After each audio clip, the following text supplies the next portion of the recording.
Here is part 3 of the ON3 top mount install for the S550. I've pulled the motor back out of the car and I've started putting the oil feed lines on. They come with a fitting to screw into there, and you just attach it to there. Same with the other side. They've got like a little sandwich plate down here. This piece here threads right onto where the filter would normally thread onto. You tighten it up and it'll tighten this piece up.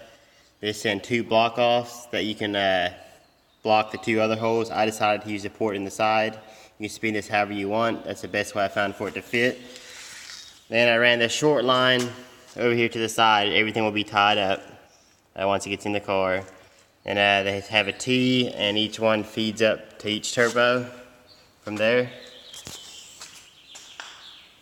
And I've got the oil drains attached to one side.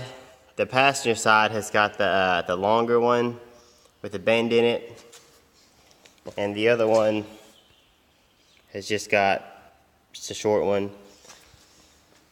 And I ended up pulling this turbo housing off of here just to be able to tighten that one up. If you look inside here, you might be able to see it. I don't know if you can or not. That there bolt was pretty easy to get, but that one right on the other side, I could not get that one. Because as soon as you try and use this, the other part holds you away and you just can't get it in there. So what I did, I pulled the housing off, and I got another one, and I cut another Allen wrench, and I cut the little end off, and that let me get right into there. And I was able to tighten that thing up. It fits right in there, and works just fine. So there you can actually get onto it.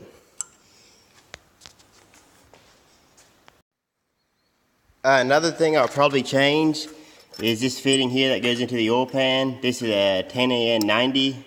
It's a push lock, and it just doesn't fit very good any way I put it with the hose going to it. I'm going to get one that is a 45 instead, so it'll come out about on this angle like this, because the 90 just doesn't really fit like I want it to. So I'm going to change this side to a 45, and the other side I think I may just leave it as a 90. Actually change that, take that back. I'll probably just put a 45 on it too, so it's a lot easier to just run it from here up to that drain right there. I've wrapped the downpipe in heat wrap, and the section right there that gets really close to that valve cover, I put some heat tape on the inside of the valve cover there. So hopefully that keeps that from melting. I still have to wrap this section right here, so I'll get that wrapped. I'm working on the wiring harness right now. You can see where normally you've got a wiring harness running up along the top of the frame up there, and I don't have that anymore. I had went inside, and you might be able to see it up here. Went inside, unhooked everything from the inside fuse pan. I pulled it out through that hole right there, and then I brought it back down through here, and I'm running it right along there. It'll have to be mounted up yet. But the other one, I got the harness all taken apart. There's a couple of things I'm relocating. I don't like it done the way some people do. And I've got the fuse box up there and the PCM mounted up on top of it. You can see it right there. So it's a lot to show as far as how you do these wires. So I'm hoping to do a step-by-step guide sometime, but I just don't really have the time to point out every little thing. But if you're doing it, you can just comment on this video, and I'll try to answer you the best that I can. Any questions you have. I have my fuse box mounted, and I got the ECM mounted up on top of it. You can see it right there. I actually had to go buy that bolt right there. I don't know if it comes with the kit or not. I just bought an M8 and bought it, put the little spacer in. So everything seems to work out there. And on the clips over here, where they kind of usually just push up in a lock, they weren't locking very good. They kind of hang down. So I had some leftover stainless steel zip ties from where I was heat wrapping my downpipes, and I just went and drilled little holes beside them and tightened those stainless zip ties over it just to make sure it doesn't come down. I've got most of my wiring done. I did the battery wiring a little different than they showed to do it. I ran them, instead of running them in this kind of stock area and down along the side, I actually went down here, might be able to see down there, and drilled a hole down there and used 2 pieces of, I think it was 5/8 rubber that I pushed through the holes, and I slid the wires through those as a grommet so that the sharp edge just can't cut it. And I put some heat tape on it. You can see there it comes right out the bottom and right out the hole there, so there won't have to be any wires come along here and nothing will melt there. That seemed to be the easiest way, and there won't be any wires along here. Normally that harness right there ran along this edge right here and went down through that hole and back into the inside. What you do is you pull it out, bring it back, push it back through there, and route it back inside again. This side, I actually tried. I was going to see if I could pull it out of the inside, if there's just too many wires going in to get them all loosened. I wanted to pull that out and then put it on the outside like I did with that side, but it didn't seem to work very good, so I just went and put exhaust wrap over it, and I've got aluminum foil tape going to go over that yet just to make sure that nothing melts. It already had, part of it already had some foil tape on it from the factory to protect it, but adding my extra exhaust wrap and another layer of foil tape should keep everything cool. I've got that wiring harness all back on my motor, so everything there looks good. I tied that one wire up there to make sure it doesn't get against that pipe right there. Other than that, everything seems to fit pretty much like normal. The O2 or the wideband sensor I put up here, and I actually just drilled a little hole right there and used the factory little clip that was already on the wire. And the one on the other side, I barely had enough room to reach up there, so I took the little clip out of the bottom, and yeah, that gave me quite a bit more slack. And I wrapped it with some heat tape, so once I get it in the car, hopefully I can mat or fasten it to the inside of the engine bay somewhere where it doesn't get against that downpipe. You're also going to need a 11 to 14 Mustang alternator. The S550 alternator, you can tell how it's got the stud that goes out the back, and the 11 to 14 has got the stud that comes out the side.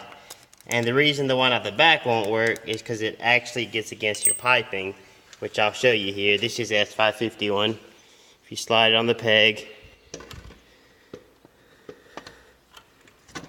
you can see you can't even slide it all the way back, and your stud already gets against. I've got the 11 to 14 alternator mounted up. You can see you've got enough room now. I'll need to put something on the wires to try and keep the heat off of it. I've got the pipe wrapped right there already, but I'll probably need a little more to keep that cool. So I'm here just standing in my engine bay. I had started wrapping that, then I was gonna go put some aluminum tape over that. And then I decided to change my mind. That I decided I'm going to pull that harness all the way out and go on the outside like I did on this side. You can see there's no harness in there. So it goes over here, goes up. One of them connects to that brake ABS controller, one plug, and the other one, I traced it down. It goes right up into there, and then it came under here. So I pulled the wipers off, and I lifted this thing up, and I got into there, and that plug, see I've got it unplugged. It's pretty hard to get to. Normally it's way down under there, but I ended up reaching way over the back down and releasing it.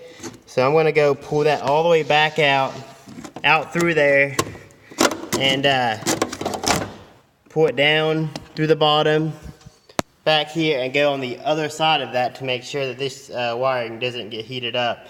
Even with the low mount kit I had, one of the little plastic holders was actually melted, so I'll make sure and do it right instead of risking it melting. I've got those wires and plugs pulled out, and I hadn't looked very close. There's actually another one that goes around that corner that's connected to this harness, and it looks like it goes inside. So I'm gonna have to go inside and see where all it goes. I'm guessing it probably goes to the clutch pedal and stuff like that, so I'll try to unplug it and pull that all the way back out. So I'm down here in the car. I found where it comes in. You can see that right there where it comes through. One wire comes right down here. I pulled the side panel off, unplugged right there. In fact, the other one has got a plug right there that can unplug and pull out. Then the other one goes on up and comes all the way up around. You can't really see it, but it goes up to the acceleration pedal sensor right there. And the other one comes all the way up around and plugged right here in this brake, on the brake pedal right there. So all those have to come out and be pulled right back through that hole right back there. I've got them all pulled back through. See that one there's all unplugged. There's the rest of the harness. All that should just pull right out through that hole and come out. Here's where the plugs come through. I pulled the fender liner out, so that there is going to come out and get pulled right through the engine bay there. And push it right here through the front and mount it along this side here. You can see where I brought the wire through. It's coming through that hole. Comes right down here, and that's the whole harness.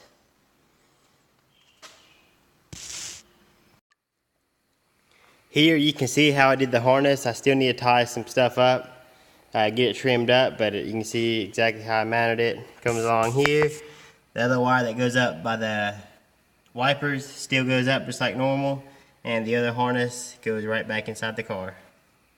So the inside the engine bay, no wires anymore, no wires there, and no wires there. This will finish this video. The next one will have me installing the motor. Everything's ready to go in here. The belt's on, water pump, everything is just ready to mount the trans up and be pushed in there.